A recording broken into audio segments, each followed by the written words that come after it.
Hello again, Year 9s, Mrs. Elliott, and again. Right, we're going to have a look at functions again today. This time we're going to look at inverse functions. And the idea of inversing something is basically putting it back the way it came, isn't it? And so the ideas that we explored last time, like the fact that a function f of x equals 2x minus 4, what does that mean? That means we're multiplying by 2 and we're subtracting 4. What we would do if we were going to reverse that function, find its inverse, is we are going to try and find a function that takes us back from doubling and subtracting 4 to our original number. Now what I'm going to do here is just sort of think through what's happening to the x as we go through this process. And this is very similar to changing the subject of the formula that you looked at a little while ago. So I'm going to do this one. I just want you to watch it, and then we'll do some for you to actually write down. Okay, so let's just think about this x. What's happening to it here? It's been multiplied by 2. That gives us 2x. And then it's had 4 taken away from it, so it becomes 2x minus 4. If we are going to go back the other way, then what we would be doing, remember this from our changing the subject of the formula, we would be doing the opposite operation and going back in the reverse order. So we would be taking our value, we'd be adding 4 to it, and then instead of multiplying by 2, we would be dividing by 2. And if I was to start just with an x this time, x with a 4 added to it gives me an x plus 4. Dividing by 2 gives me x plus 4 over 2. That function that you get back to by going this way is our inverse function. I'm going to prove to you that this works in a second. I'm just going to tell you what the notation is for an inverse function. So an inverse function is written as an f with a minus 1 as a superscript of x. So whereas we were using f of x as our function notation, we're using f to the minus 1 of x as our inverse function notation. So let's take a number and substitute it into here just to prove that this works.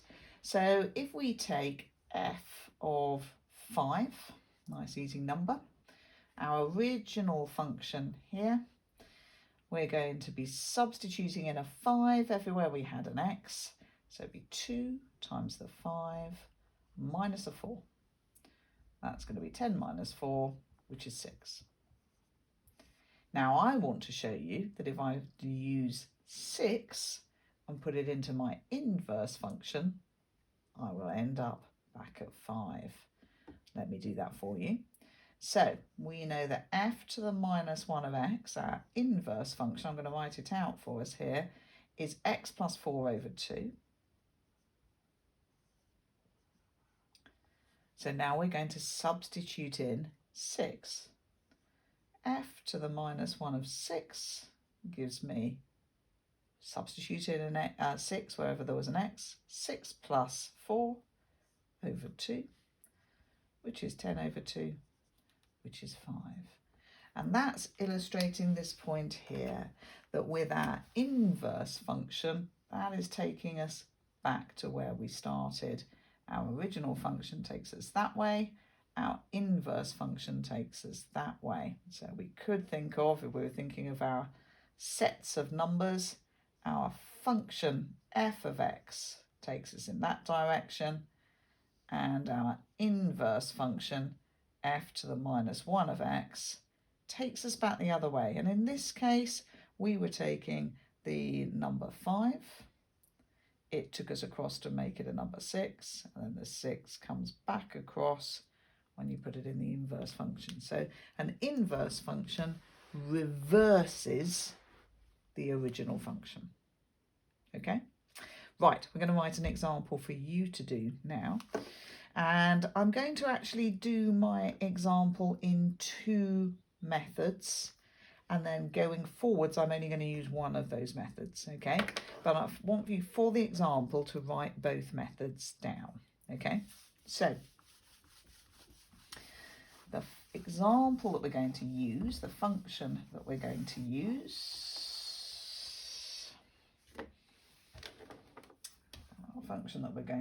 we're going to call it f of x again, and we're going to call it 3x plus 5. This is example 1.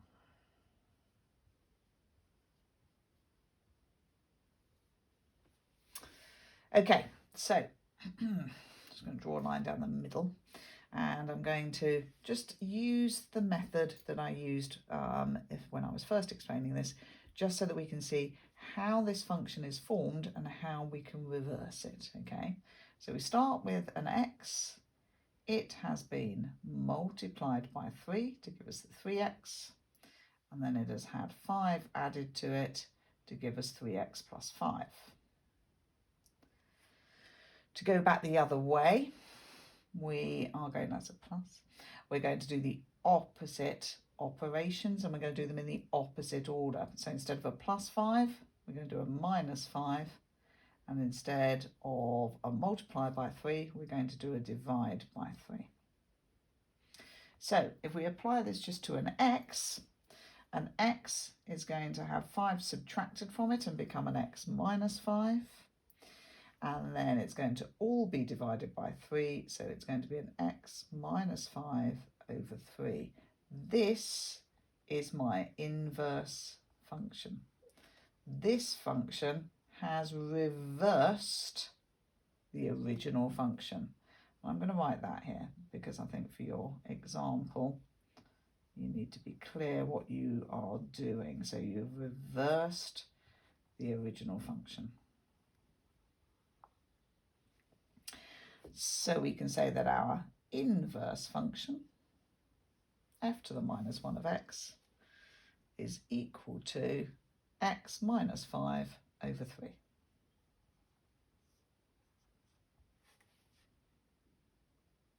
Yeah? Okay, now I want you to use this method in the future. So I'm going to write over here, use this method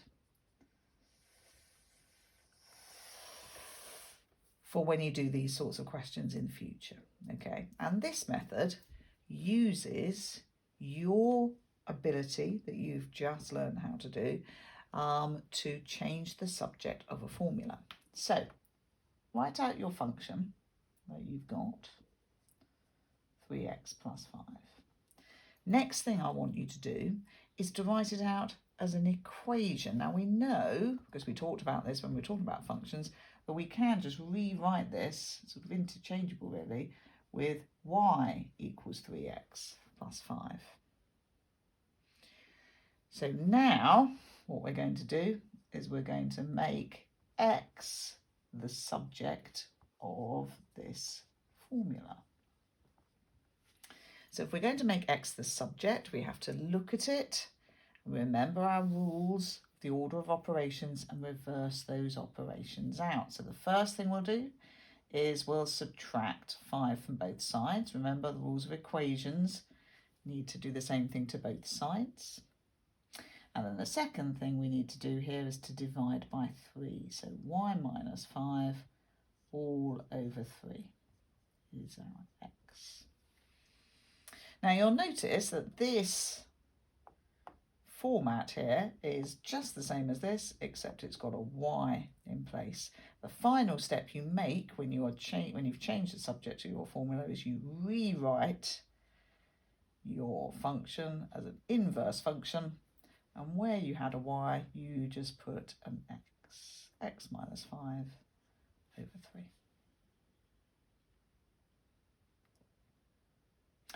So what you could get given in a question is you could get given your original function we've got up here.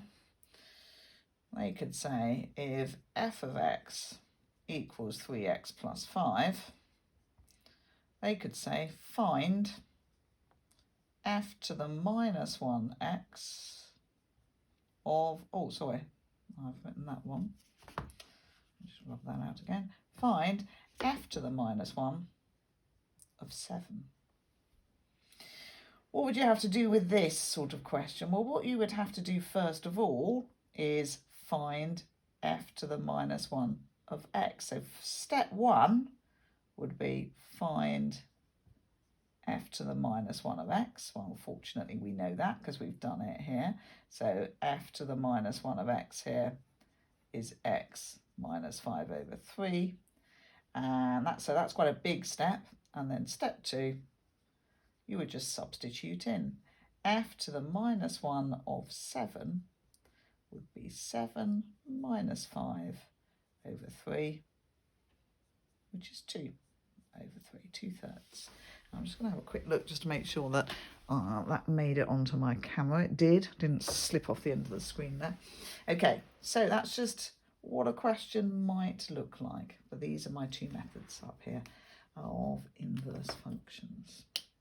So we're going to use this method going forwards, and I'm going to do a load of examples now, okay? And those methods for those examples will hopefully cover the kind of questions that you've got to have a look at, okay? So if you haven't got all of this down yet, you just pause the video there, and I'm just going to rub it out, and we're going to do another example. So example 2. Going to have a slightly different function here, and I think I might be able to fit quite a few examples on this time. I'm going to try and go as quickly as I can. So example 2, I'm going to say here, I'm not going to call it f of x, I'm going to call it h of x, just to get used to the idea that you can have lots of different functions. So h of x equals root x. I want to find the inverse function. Find h to the minus 1 of x. First step, step 1, put y equal to root x. Step 2, so that's step 1. Step 2, I'm going to change the subject. Change to make x the subject. What do I need to get x on that side? Well, at the moment it's square rooted. What's the opposite of square rooting? It's squaring, isn't it? So I'm going to say y squared equals x. So I've done it. I've changed the subject. I only needed one step to do that here. Remember from our last example that when we've got a y in the final line, whatever's happened to that y to make it equal to x, that is going to be our inverse function. So we now say h to the minus 1 of x is equal to not y squared, we just change it to an x squared. And that makes sense, doesn't it? Because the opposite function of square rooting something is squaring it, and therefore it makes sense that the inverse function of h of x would be the square root of x. Okay, another example. Example 3. So we're just using this y equals method now, okay? That's what we're going to do on all of these. So I'm going to call this one g of x. I'm going to say it's equal to x squared minus 3. And I want to find the inverse function of x. So first step, set y equal to my function. Step 2, I'm going to change the subject, okay? I'm not going to write that out this time, I'm just going to do it, okay? So changing the subject to get x to be the subject of the formula, I have got to remove everything step by step to get x on its own. First thing I'm going to remove is the last thing that happened to that x. I'm going to remove the minus 3 by adding 3 to both sides. Now I've got an x squared. To get rid of the squared, I'm going to square root both sides. Square root of y plus 3 equals x. I'm there. I've got to the point where x is my subject, so this must be my inverse function. except that I've got to put x's in instead. So g to the minus 1 of x is going to be the square root of x plus 3. Okay. Are you okay with that, gents? I'm going to rub it off, so if you need to pause, you pause. A couple more examples, 3 more examples, and then we're done. So I'm going to say k of x. Oh, this is example, I don't know what we're up to. Example 4, possibly. Example 4, k of x is equal to 1 over x. I want to find k to the minus 1 of x. K to the minus 1 over x is the inverse function. So my first step is to set y equal to 1 over x. Now, 2 ways of doing the next step. You can, because we've got a 1 over x, it's a reciprocal of x, you can take reciprocals of both sides. That means that you can look at both sides and turn them upside down. So that's one way of doing it. So instead of a y, we're going to have a 1 over y. Instead of a 1 over x, we've got an x over 1, which is the same as 1 over y equals x. Yeah?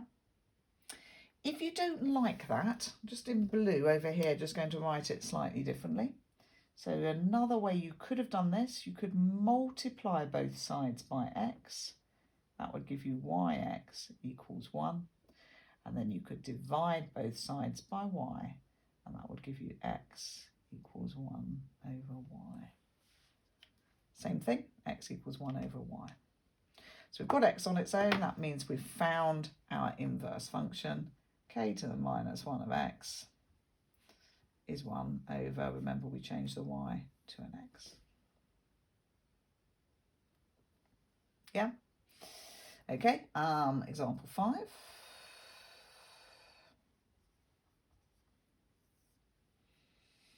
So example 5, I'm going to go back to f of x. And for this one, I'm going to do x over 2 plus 5. Remember, my process always the same. Set y equal to it. And then we're going to change the subject to make x the subject. Changing the subject here, first step will be to subtract 5 from both sides. So y minus 5 will give us x over 2.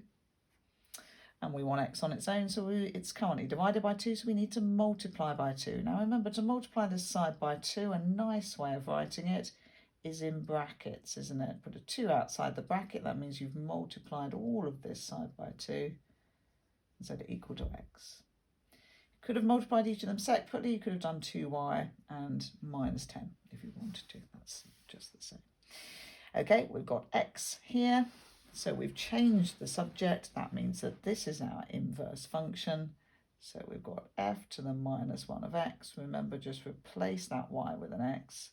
2 times x minus 5. There we go. Okay, I've got one more to do, and I'm just going to make the last one a little bit harder, but not that much harder. So are you there? You've all got those functions there ready to go. I'm about to rub it off, so pause if you need to. Last example. Example 6.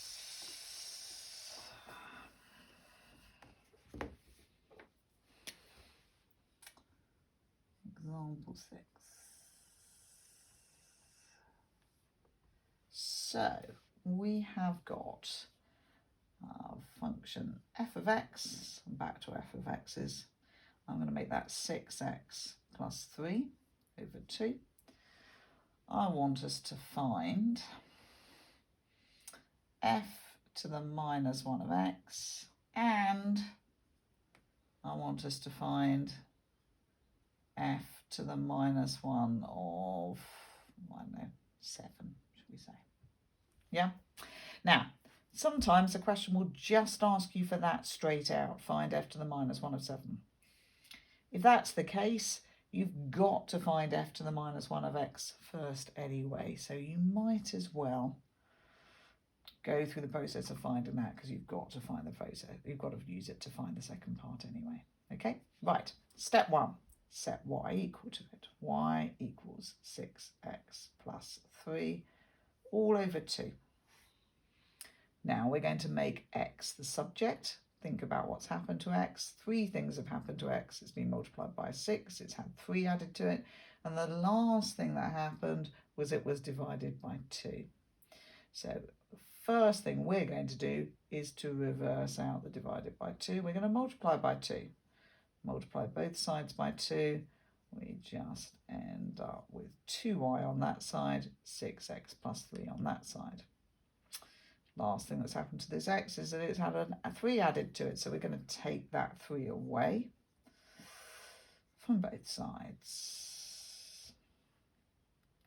Final step, need to get x on its own, divide through by 6. So applying our rules of equations. 4 over 6 equals x. X is now on its own, which means that we know our inverse function has got to be this function on this side, but with an x instead of the y. And we're there. So that's ticked that first part of the question. We've done that. Second part of the question was just saying, what is f to the minus 1 of 7?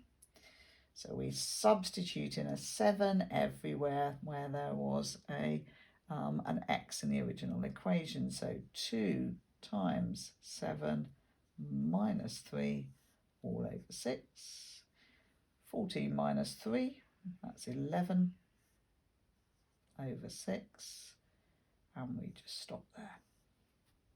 If you wanted to, you could write it as a mixed number, 1 5/6, but I'm quite happy with it as an improper fraction. Okay, I think we've covered all the examples that we need to.